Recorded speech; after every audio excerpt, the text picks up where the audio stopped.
Picture this. A pipe under your bathroom sink starts dripping. You watch one video online. 17 minutes, some guy in a garage explaining torque and gaskets. By the end of it, you don't feel curious anymore. You feel ready. 20 minutes later, there's a wrench in your hand. Water is spraying sideways across the cabinet, and somehow, you still feel like you're basically handling it. You are not handling it. And here's the strange part.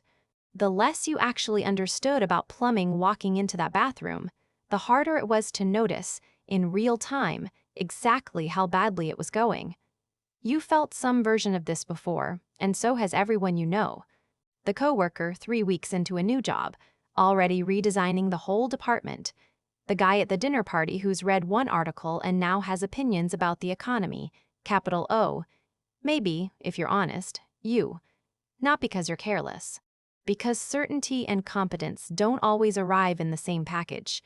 There's a name for that gap, between how much you actually know and how much you feel like you know. Psychologists call it the Dunning-Kruger Effect, and almost everything you've heard about it, including the version you're picturing right now, is a little bit wrong. Stick around. That part's coming. It starts, appropriately, with a crime that should not have worked. In 1995, a man named MacArthur Wheeler walked into 2 banks in Pittsburgh in broad daylight and robbed them. No mask, no disguise of any kind. He was arrested that same night. Of course he was. He was on camera the entire time. When police showed him the tape, Wheeler wasn't defiant. He was confused.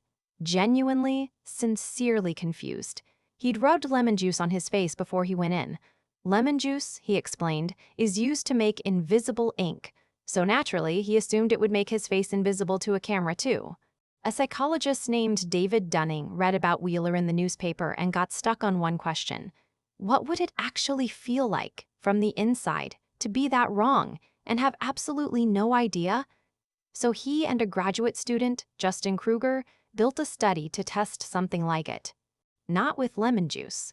With logic puzzles, grammar tests, and jokes rated for how funny they were.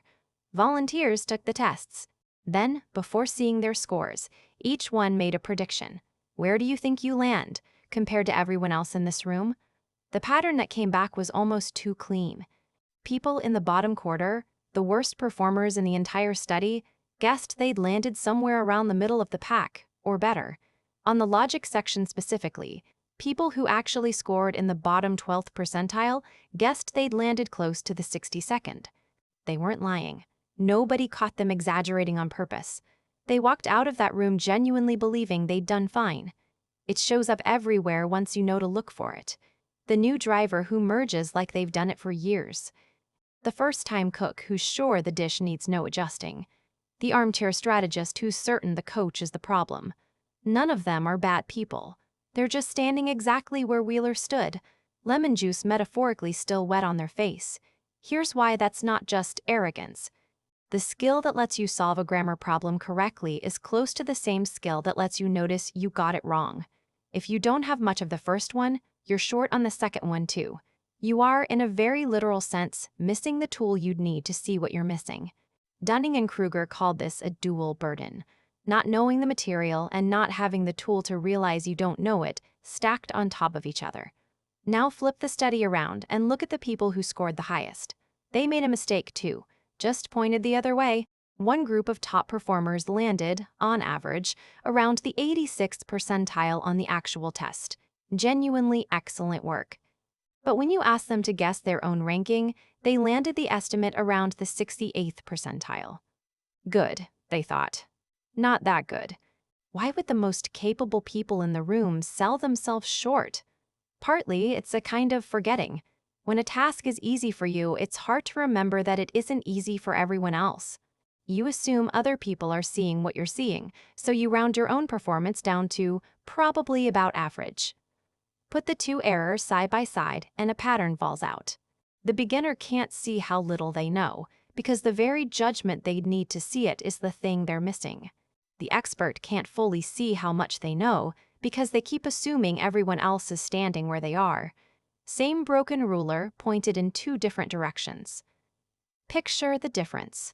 A brand new chess player loses a game and blames bad luck. A grandmaster loses a game and can list, unprompted, the exact 4 moves that lost it. That's not humility, that's resolution. The Grandmaster's internal map is detailed enough to show exactly where it went wrong. The beginner's map barely exists yet, so there's nothing on it to point to. Now here's the part that almost never makes it into the retelling. You've probably seen the graph. Confidence starts high on the left, crashes into something people love calling the Valley of Despair, then slowly climbs back up as competence improves. It gets shared constantly, usually with a caption about how dumb people don't know they're dumb. That graph is not from the 1999 study. Dunning-Kruger never drew it. It was made up afterward by the internet to summarize a much messier finding. And a growing number of researchers now argue the popular version overstates what the data actually shows, for a very unglamorous reason: bad math. Here's the problem, in plain terms. If you take people's test scores and compare them to their own guess about their test scores, the actual score is sitting on both sides of the comparison. Once a number shows up on both axes of a graph like that, you can generate something that looks a lot like the classic Dunning-Kruger curve, almost by accident, even out of randomly generated data, with no real skill or self-awareness involved at all. 2 more effects pile on top of that one. Regression to the mean nudges extreme scorers back toward average on a second measurement, all by itself. Think about it like this. If you flip a coin 10 times and get 9 heads, the smart bet for your next 10 flips isn't 9 heads again. It's closer to 5. Extreme scores drift back toward the middle, and self-assessment tests are full of extreme scores. And on most everyday tasks, most people, of every skill level, guess they're a little above average because, well, most of us would like to believe that. Ask a room full of drivers if their driving is above average, and most hands go up. That can't be true by definition, but it happens on nearly every self-rated skill, from sense of humor to leadership to how good a listener you are.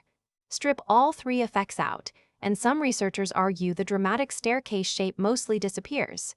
Not entirely, but nowhere near the confident, tidy graph everyone keeps reposting.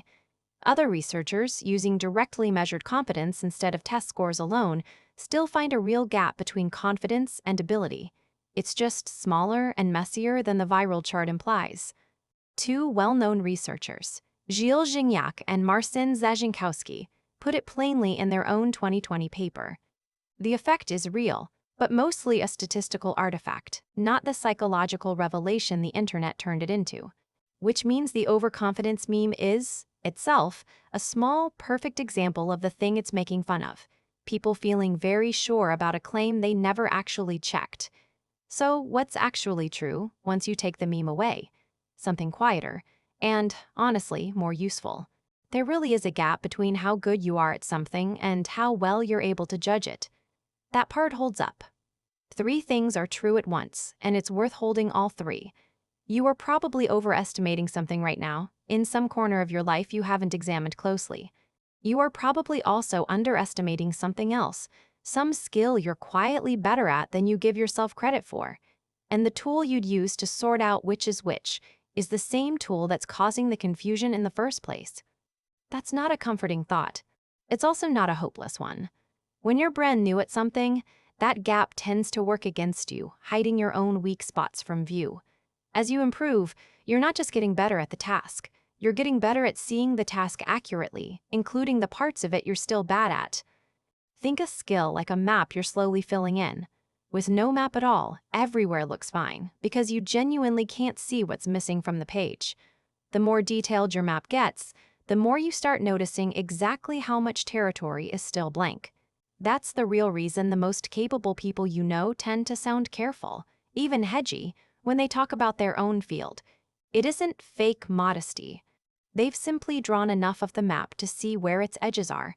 The same reason the Grandmaster can name the exact 4 moves, and the beginner can't. Which leaves you with one genuinely useful question, and it's not the fun one. The fun one is, who do I know that's overconfident? Everyone's got a name ready for that. It's comfortable, because it's never you. The harder question is this: where, right now, are you standing on a small hill enjoying the view without the map that would tell you it isn't actually a mountain? You can't fully answer that from the inside. Nobody can, completely. But you can do the next best thing. The next time you feel certain about something you've genuinely never tested, treat that feeling of certainty as a question, not as an answer. That's it. That's the whole skill worth taking from this. Next time you're the one holding the wrench, watch for the moment your confidence outruns what you actually know. Stay a little suspicious of the things you're sure about, especially the ones you've never checked. That curiosity, the discomfort of not being sure, is the closest thing to a cure anyone's found. Not because you'll always get it right, because asking the question at all means the map just got a little bigger.